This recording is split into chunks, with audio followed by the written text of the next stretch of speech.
He divorced his wife and left his 4 kids. For what reason? I don't know. There's always 3 sides to every story, right? Your side, their side, and the truth. But it would appear as though, it seems from the surface, from the outside looking in, it was for another woman. And perhaps maybe a different life, or maybe the life that you always wanted, or at least thought you might want. Grass is always greener on the other side, right? And maybe she's younger, maybe she has no kids, maybe, you know, having kids takes a toll on your body, you know what I'm talking about, ladies. I don't know, but apparently the situation is, or as I was explained, was, hey Kevin, you remember your friend? Yeah, I think he just left his wife and their kid. Well, actually, I think he just left his wife. And I said, man, didn't they have a bunch of kids? And she's like, yeah, 4 kids. So apparently there were some signs, there were some giveaways, and these included going dark. And I gotta tell you guys, I'm learning a lot. I'm learning a ton about people and behaviors and a lot. And I gotta tell you, before I go any further, I gotta tell you, hey, hello, how are you? Welcome for the first time, and or welcome back. I appreciate you. Thanks for stopping by. Thanks for listening to me yap. I hope you guys are having a great day. I hope if you are experiencing any problems yourselves, that you are working through them in a healthy way. And if you ever need any assistance or someone to talk to, then feel free, reach out. Life is tough. Life isn't fair. Shit happens. But as Candace Owens said, buckle up, put on a helmet. I'm too pregnant for this. I think that's what she said. But no, I'm not trying to make light of the situation. I am trying to bring some form of humor and smile to your face if that's what you need right now. Hey, look who just showed up.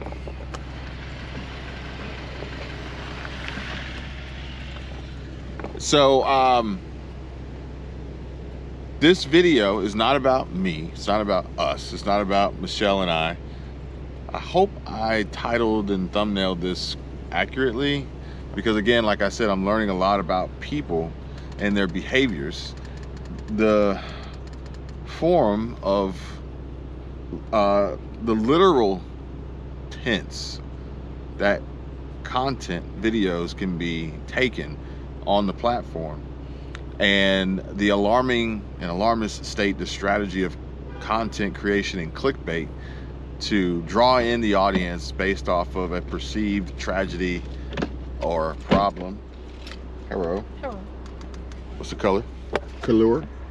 Same as my toes. I don't know what to call that, but that's the color. It's either blue or it's green. We don't know, and depends on the lighting. You will never know either, because the color on the GoPro is kind of quirky.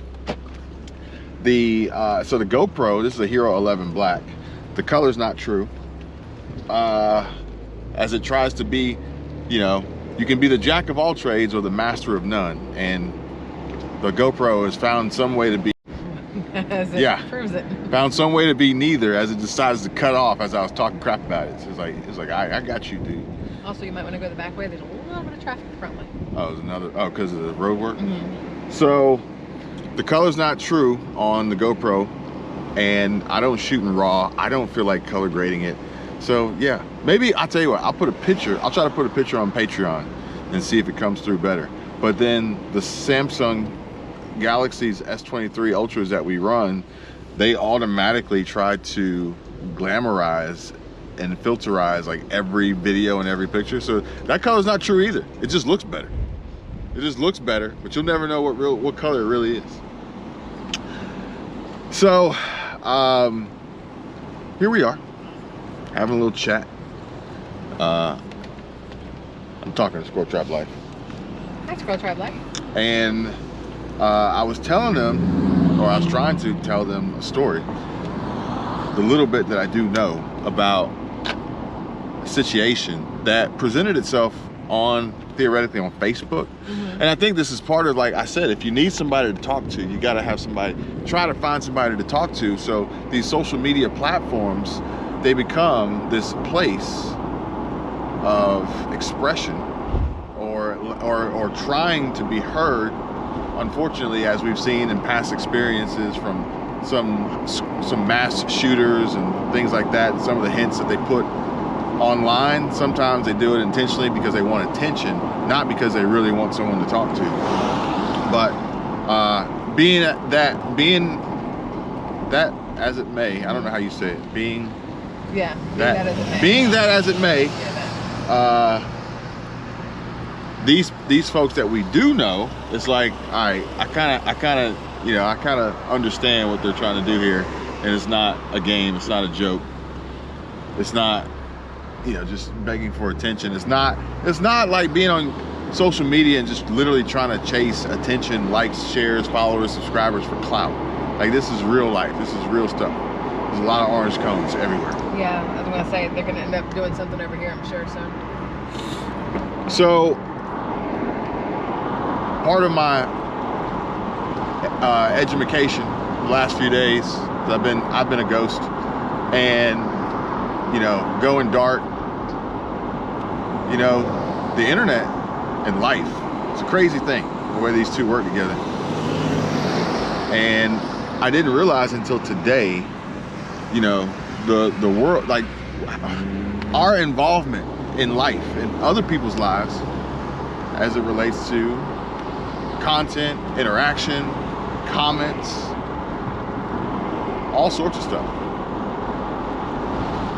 And it was after I was so dusty right there. He keeps getting me like this one little corner, like pushing me sideways. You want the window up? No, I'm just gonna get. You put the window up. You want? It's not like I have a good hairdo going, but. And I don't know if this will be better for you guys. That's what I was thinking because of the wind. So I was doing this video where I was reading the comments and reacting to, or trying to explain some of these opinions, these thoughts, these comments coming in regard to some other YouTubers. In particular, this video was Sarasota Tim. And I think I may continue this in a series of just evaluating the comment section. Someone like Brett Cooper, reading the comments or the comment section with Brett Cooper. There's a lot that can be learned there, but I learned by reading this and by listening to my wife and my bitch. Tell them why you did that. You tell them. Tell them why you did that. Well, if I don't tell them, maybe this video will go viral. Oh my God, what Kevin just said? Well, no, because that's the norm. I thanked him earlier for not being that guy who refers to me as his bitch or a bitch, because it's not endearing to women at all. She was listening to a rap song. I was listening to a hip-hop ballad, if you will. It's about trends. It's about virality. It's about connecting with the audience to get them to like you and buy your song and whatever else merch you're selling. And it's probably a life that they live too, that allows them to be in that space, which I think some of these YouTubers fall into that category. These influencers fall into that category of becoming this persona, this character that they've created. They become it, and then they forget who they were to begin with. There's some interesting clips. I may pull them up and throw them in here so you guys can see, of some folks who've gone back and retraced some steps of Sarasota Tim and some of the things that he's said and done that contradict everything that he's saying and doing, in addition to quite possibly him being a felon for stealing money from the government. Yeah. But either way, in reading these comments, one of them that stood out was the fact that some people is the fact that a lot of people, this is their only outlet, this is their only communication, and you allowing the comment section means a lot to them, and versus not having comments on or blocking their, deleting their comments, and even going even further is to reading their comments and replying to their comments, which I got to tell you guys, you know, it's an act of goodwill towards humanity, because it isn't necessarily a financial motivator, because the comments don't really have any bearing on how well your video is going to perform or how much money you're going to make.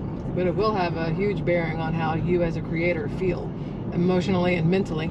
So yeah, so but then there's also, I found these channels, these big channels, and it's because it's been proven they get millions of views, and for years they've never had comments turned on. And YouTube has explained this, that the algorithms change, subscriber counts don't matter, retention doesn't matter, click-through rate doesn't matter, comments don't matter, likes don't matter. I don't even know what matters anymore, which has made this a whole lot more complicated and more difficult, but maybe a little bit more fun. I'm not really sure. This is some weird sort of torture that I find entertaining. But nonetheless, I want to make sure you guys know that I do appreciate you, and sometimes I have to fight with myself and the algorithm, and I don't want you guys to feel like I'm taking it out on you. So yeah, thank you for your understanding and your compassion, and for always being there. Even the haters. I mean, if we're going to talk about always being there, the haters are always there too.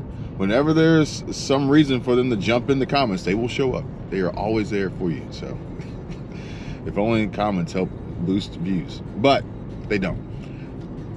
This though is parts of a whole in regard to communication and life and some of the challenges that people are facing right now. And divorce, breaking up, separating, splitting up, it's not good. And I got a friend who's working through it, and it's a challenge. He sent me a message today, which it's crazy because I didn't know how much you and I are actually involved in this, by the way, in a good way. Okay. And you can start from side note. You don't have to read it. You don't have to read it out loud. You just read it. And so I didn't know. I was just being me. I was just being a friend. That was it. I didn't know how much of an impact I was having on somebody else's life as they were going through an extreme hardship personally in their relationship. And are you pissed now? Yeah. Are you pissed? Yeah. Okay. She may sound off on Patreon. So you're not mad at me, are you? No. Okay. All right. Just make sure. Like, how did you let him? All right. Just making sure. Should I go? Which way should I go? No. So I can understand how challenging this could be, even though I'm not going through it. But I don't know if it makes it easier if there's no kids involved. You know?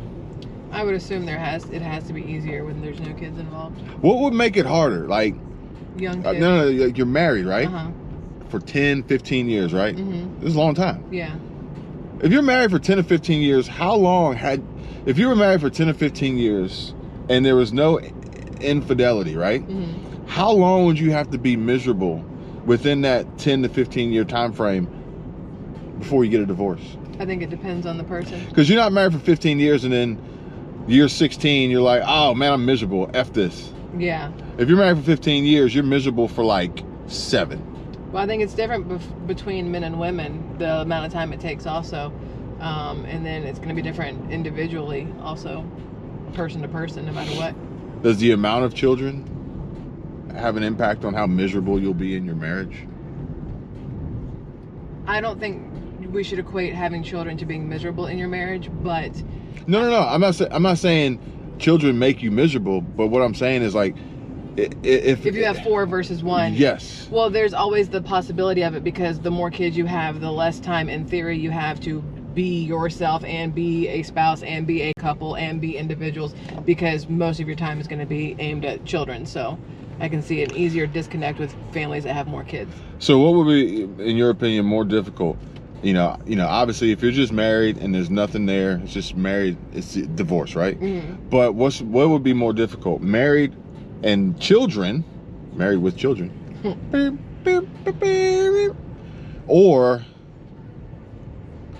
married with no children, but businesses together.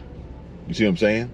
And then heaven forbid you throw all of it together. Or maybe not even businesses together, but the businesses are tied to, like, Bezos. When he got divorced, he had to give a bunch of that money to the other lady. I don't remember her name.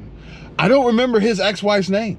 Because she wasn't ever in the news, but she's done a lot of good with her money. Lauren Sanchez, right? Because, you remember the name of boobs. Lauren Sanchez? Yeah, guys remember the name of boobs. All right, so here's she walks around with her boobs out. Here's the funny part. I actually joked about that because I think every Bezos headline is just a roundabout way for show her boobs. The editorial to find some new pic of her boobs. Yes, I agree. And she's 54, I think. She looks very good. She looks like she doesn't eat, and she's probably very miserable in all the cardio she has to do, or Ozempic she has to take. But the thing is I don't remember Jeff Bezos' ex-wife's name, nor do I remember ever hearing about Lauren Sanchez before she was married to Jeff Bezos. And before she was married to Jeff Bezos, she was married to some other personality. And Jeff Bezos isn't a personality. No. She was married to some other guy on TV. Okay. I don't remember if he was a news person or what. Mexican standoff here with nobody knowing how to go through a four-way stop. It's just that people are too polite here. Like, no, you go. No, you go. Also, I think she was 95 years old and her windshield wipers were going, and I think she was confused on how to turn them off. So, yeah, there's that. But if you got businesses, does that make it even more complicated? Because you're like, all right, I can't, you can't get a divorce. Like, you don't want to get a divorce when business is great, but then you can't get a divorce when the business is bad because it'll tank the business. What's worse? Not worse, but like, what's more challenging, a business or children in a divorce? If you only had to choose between one or the other. You see what I'm saying? I would say business. But I'll let you fill these nice kind folks in on a little bit of what you were telling me this morning. We're gonna leave names out. I don't know what we're talking about. Jam this thing into this roof. We'll leave names out. Okay. Unless you want to use your phone. Do you want to use your phone? I don't know what we're doing. Do you like? No, I'm fine, but I don't know what's happening. If you're come on. So yeah, going dark. As you said, you noticed some changes, some behavior pattern changes, and then you think that, oh, this relationship's coming to an end, and I think it's because of another woman. Yes. So I was on Facebook, and there's a lot of like Facebook friends that I've got, and we have mutual ones or whatever. And this one that does not ever show up in my Facebook feed at all, her name popped up one day, and she had posted like this meme, and it was kind of a dark meme, and I was like, well, that's not normal. So I went to her page, and there were, since I would say November of last year, there's been pretty much, it's not even a hint, it's a slap in the face post, like airing all the laundry out, but all via memes or quotes or whatever else, not her actual words or anything else, but all these things. There's a pattern. And I'm looking at him and I'm going, I'm pretty sure that her and her husband are having problems based off of all of these, because that's exactly, that's the only thing that could possibly make sense. And then she changed her profile picture. Or they hacked her account. No. And then she changed her profile picture, and it's just the kids. And then she changed some other stuff, and it doesn't show any relationships anymore, meaning no husband, no anything anymore, and all this other stuff. When I go to his page, we're not friends on Facebook, so I can't really see anything. But then somebody else posted on my friend's page, and it was a quote thing about them, something along the lines of building. It sucks worse when they build with you, and then they build the foundation with you, and then leave you to basically do the rest with somebody else, like the good parts, the good whatever. And she commented back, no, it sucks when you've built the foundation and you have the good thing, and then they do this, because it sounds like she's saying he left her for another woman based off everything I read. How many women think they have the good thing, but don't? How many women, like, you could say from the outside looking in, like, ma'am, you don't. You think you do, but you don't. You see what I'm saying? Yeah. Well, I think it's hard for anybody to tell because from the outside looking in, you don't know everything that's going on inside. How about, hey, you belittle this person in public. You talk down to them. Yeah. You are more focused on you and your personal appearance than anything. Like, yeah. Some of these things you could be like, they're kind of like, girl, can you believe what he's? Well, I mean, yeah. I mean, you can see it. You can see it coming from a mile away sometimes. Like, you see the signs and you think to yourself, I'm surprised they haven't blah blah blah blah, and then they blah blah blah, and you're like, well, never mind. I figured that was going to happen sooner or later.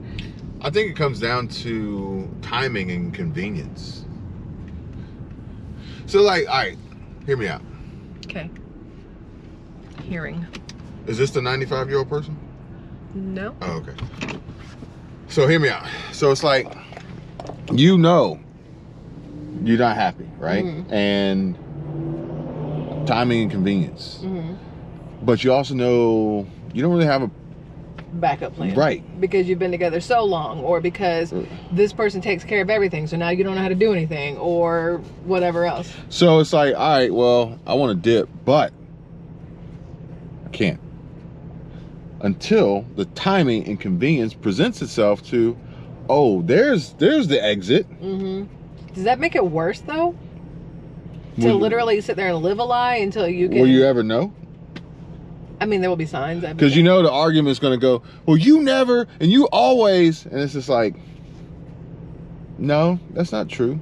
You're literally throwing things in my face that I did this morning. Like, I think that the sucky part would be when somebody goes, hey, I want a divorce, and the other person goes, I had no idea anything was wrong, and they're like, yeah, it's been wrong for months, but they never brought it up to the other person.